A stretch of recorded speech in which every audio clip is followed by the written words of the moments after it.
سلام، طاهری سفر هستم با اخباری تازه امروز دوشنبه 14 اپریل در خدمت شما. در ناحیه شوراباد که شاهد سیل مرگبار شد، رفع عاقبت‌های این فلاکت طبیعی ادامه دارد. شب 12 به 13 اپریل بر اثر سیل و لغزش خاک در دهه آدینابویی 3 خانه به تمام زیر خاک مانده و 13 نفر کشته شدند.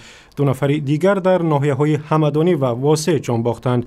گروه مخصوصی حکومتی و ماموران امدادی برای رسانیدن کمک به خانواده‌های محتاج به محل فلاکت به شوراباد سفر کردند. 40 خانواده را از این محل نامناسب برای زندگی به جای امن انتقال دادند و عین زمان خانواده‌های بی سرپناه مانده در خیمه زندگی می‌کنند.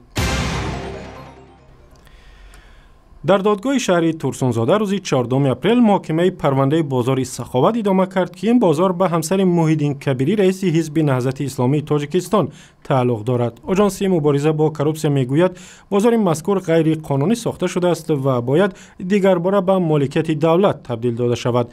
موحیدین کبیری که اولی همین ماه درباره این بازار در دادگاه شهادت داد میگوید پرونده مذکور سفارشی است و فشار دیگری به حزب نهضت اسلامی و رهبران است.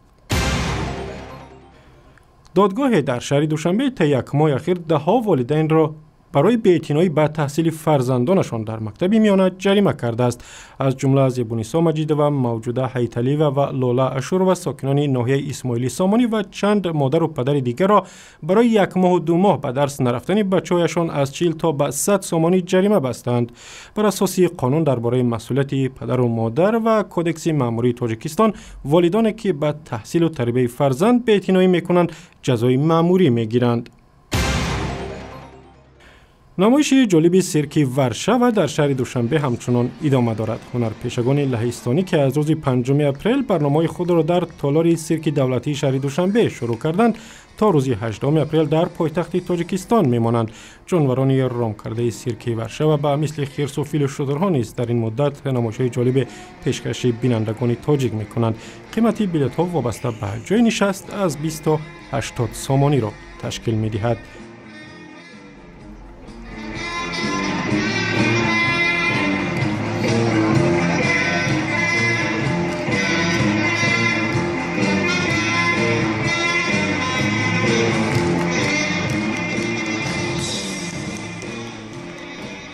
اخباری از این هم بیشتر با ویدیوهای دیگر را در وبسایت رادیو آزادی پیدا میکنید و هم در صفحه های ما در فیسبوک، توییتر، یوتیوب و صمیمه مخصوصی رادیو آزادی برای تلفن های همراه.